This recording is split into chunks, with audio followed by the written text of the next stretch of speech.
Medellín became a center for the drug trade because Pablo Escobar was there and was from Medellín.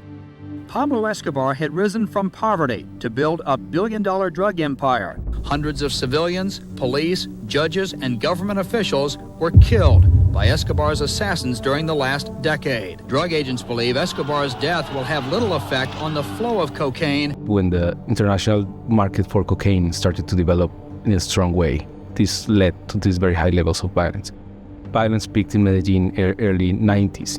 In 1991, the homicide rate in Medellín was almost 400 per 100,000 residents, which is 4 times what we see now in the most violent cities in the world.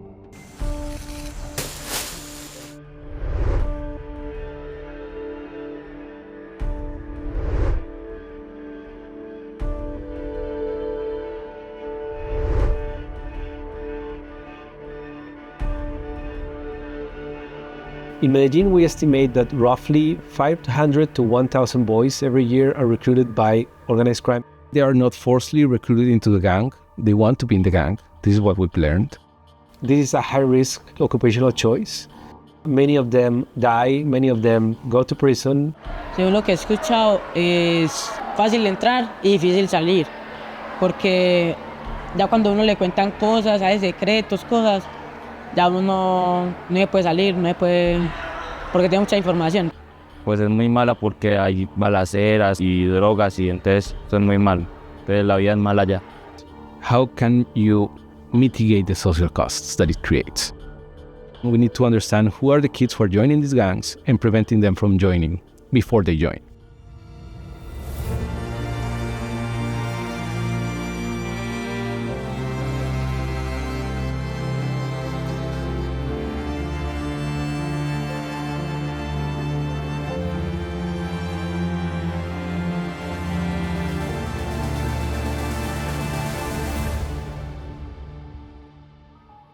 Medellín is across the large cities in Colombia is the city with the highest use of cocaine and marijuana. We estimate there's roughly 12,000 gang members. Even if you put them in prison, then someone else is going to come and arrive and supply the products in that market.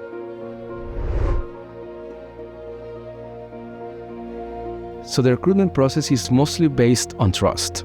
The gang is always hanging out there, and the kids from the same neighborhood just come and try to ask, is there something to do? I want to do X. I want to work with you. And after 3 years of maybe being around doing this and that, then you are more or less a formal gang member. In Medellín, organized crime is organized in 2 layers. The first one, at the street level, there are the combos, the street gangs. A combo is a group of 15 to 50 permanent members, mostly men.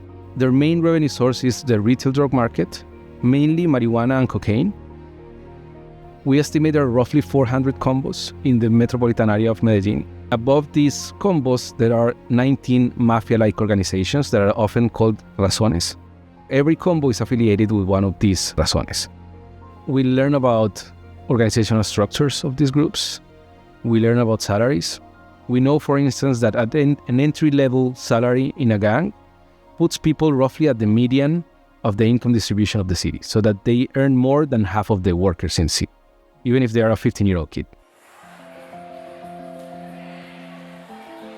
So what we're going to do is to provide kids with an intervention that has several components. We merged data, school records, with historical arrest records of 20 years. And so we created like a sort of risk score per school. We identified the 100 where we thought the risk of gang recruitment was highest.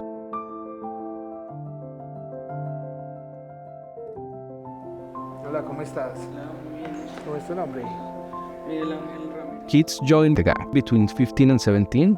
We said, let's interview kids who are between 12 and 14 roughly to identify their interest in the gang. Bueno, mi nombre es Andrés Machuca, trabajo para IPA, es una organización internacional. And so what we do is we present the kids with 4 occupational opportunities. Occupations for which you don't require high school, such as bus driver, taxi driver, construction worker. Occupations for which you require some degree of community college, like for instance a mechanic.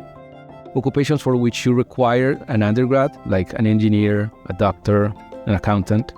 and the illegal occupation to join a gang. And then we give the kids 10 tokens. We say that these are 10 clones of yourself when you are 25.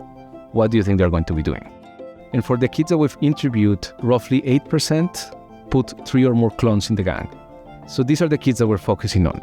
We're providing kids with information because we found that kids who are more interested in the gang, they believe that if you go to community college or to an undergrad, you're going to earn less money than a gang member. And also, we've identified in the survey that kids who are more interested in the gang believe that the gang brings more benefits, like respect, status, enjoyment, success with women, for instance.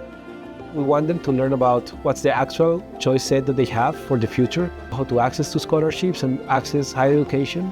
This is only information, right? So it's probably just short-term impacts. We designed a program that has 2 components. One is vocational training, and the second one is a behavioral change technique to help kids plan, identify obstacles, and dream. This is a 10 sessions program, and we are piloting that program with a group of 50 kids.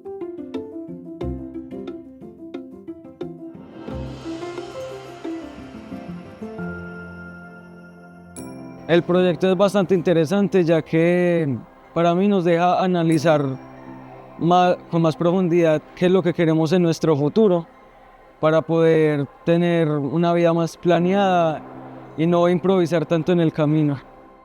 Me ayuda a pensar un poquito más en lo que quiero hacer en mi futuro y qué acciones debo tomar en el presente para el futuro, no estar en situaciones malas, ya saber todo lo que tengo que hacer. Sí, ha sido útil. I can proudly say that every time we present these preliminary results of the project with policymakers from other cities, they want us to do the same type of work there. We've been talking to people in Rio de Janeiro, we've been talking to people in Cali, we've been talking to people in Mexico, and also in other cities in Colombia. Yo para mi futuro espero tener una buena estabilidad económica y alcanzar la felicidad. Espero llegar a una buena universidad y ser ingeniero de sistemas. Entonces, Santiago, ¿te gusta? En mi futuro, yo quiero estudiar administración de empresa y lograr todos los objetivos que tengo desde niño. I would measure success if kids remain in school. We would measure success if kids don't get in contact with the criminal justice system, if they continue and move to higher education, and if they get to work. I'm optimistic. See Medellín in the 90s, then in the 2000s, then today. I think it's challenging, but we're better now than before. At the end, I think it's just for them to make better decisions and then to get a good job and have a good family. And perhaps in these new generations, just to have this problem of the gangs at a smaller scale. It's thinking about how we get these kids to flourish.